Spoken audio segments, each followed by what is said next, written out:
Hi guys, it's Phil here. Just going to do a quick review of my Breitling Chronomat B13356. It's the Evolution model. It's the one that's finished in stainless steel with gold embellishments, 18 karat gold embellishments. Not the full two-tone version, just the mainly stainless steel, but with the gold. I had this watch now for coming on 6 months, so I thought it seemed like a decent time to do a review of it, having worn it on an almost daily basis, to be honest with you. I mean, as you'll find out about myself in my other videos, whenever I get a watch, I do like to wear it. I'm not one of these people who will stick it in a box or a winder and just get it out once a month on special occasions. If you're spending a lot of money on a watch, I personally say buy something that you can wear, buy something that you can enjoy. Yes, you may pick up the odd mark, scuff here and there. You can always get them polished out. You can always get the watch serviced. It means it costs a little more to keep, but I don't see the point in sitting on a watch and never wearing it. Anyway, that aside, onto the Chronomat. Now, this is a very much full-size watch. I believe the case is 46mm, and that doesn't include the crown, and obviously these two chronograph buttons here, which do protrude quite a lot. I went personally for the stainless steel one with the gold embellishments. I think, if for want of a better word, I think that's the right amount of bling.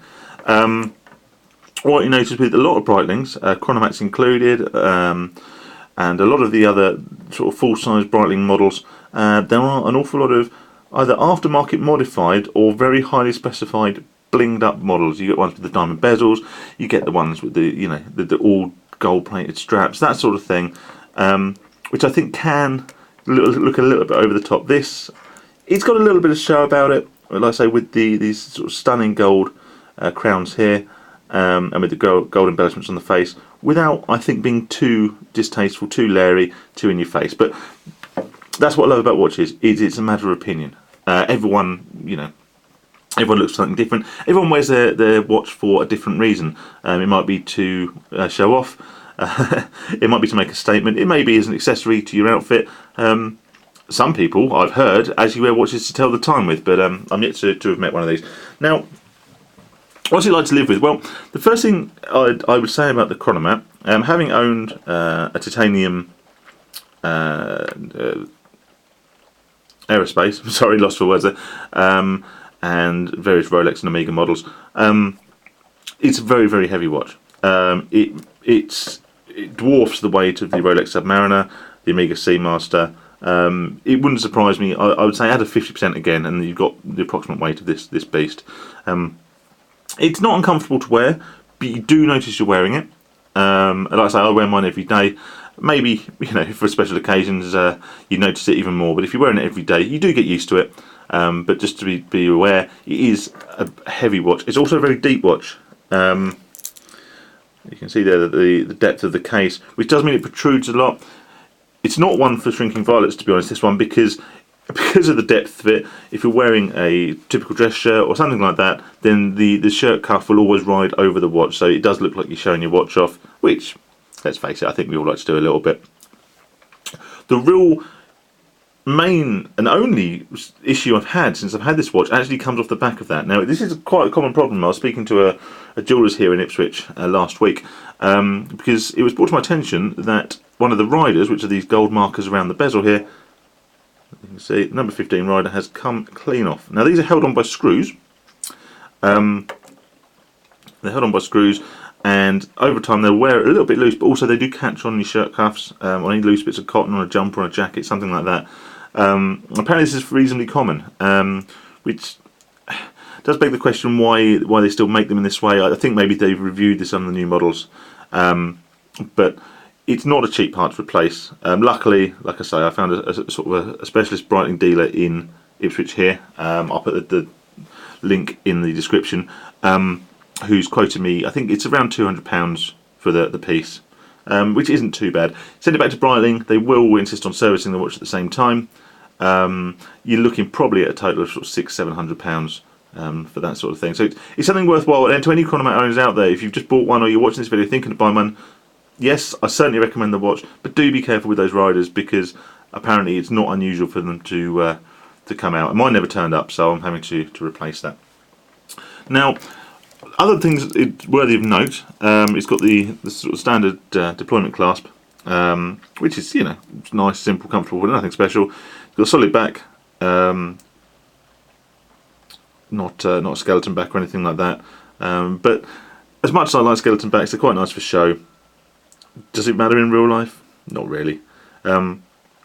Chronograph functions are very neat. They've got the screw down crowns for the chronograph buttons, which helps the watch to maintain its water resistance. Personally, I never dive in my watches.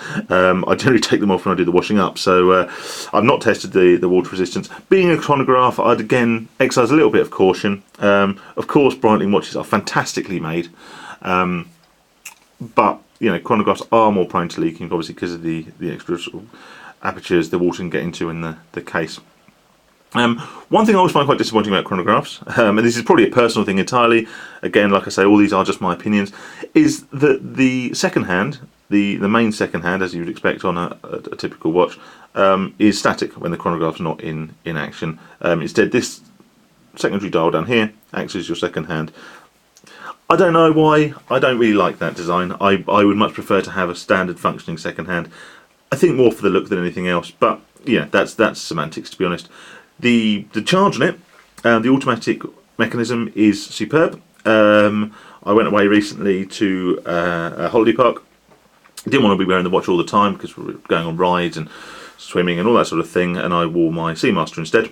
So the watch was off my wrist for a couple of days, put it back on, and it was still running, still keeping perfect time. So cannot fault the power reserve on that. As with all these sort of high-end automatic watches, of course, if you get it serviced, it's going to live a lot longer. But you know, that was a pleasant surprise. Other than that, yes, you know, it's a statement watch. It does stand out. It does shout a little bit, particularly with the gold. But I would say if you're thinking about buying a Chronomat, I wouldn't hesitate to buy another one. Next time, maybe a more standard stainless steel one. I don't see much extra value in the Evolution model. A standard stainless chronometer you can probably pick up without sort of box or papers for around sort of £1,500–1,600. To buy a decent Evolution, something like this. This one doesn't have any box and papers actually. Something like this, you're probably looking between £2,500 for an average condition one. Want one with all the bits and pieces? Want it in mint condition? Expect to pay sort of £4,000 to £4,500. So it is, you're paying about £1,000 premium at least on top of the standard Chronomat for the Evolution model. Will the average Joe notice? Will the average Joe care? Is there any real benefits? I can't see them, but that may be just my opinion. I'll put a link in some photos of the watch as well in the description. I hope you found this vaguely interesting. And like I say, if you're thinking of buying one, I wouldn't hesitate to buy another.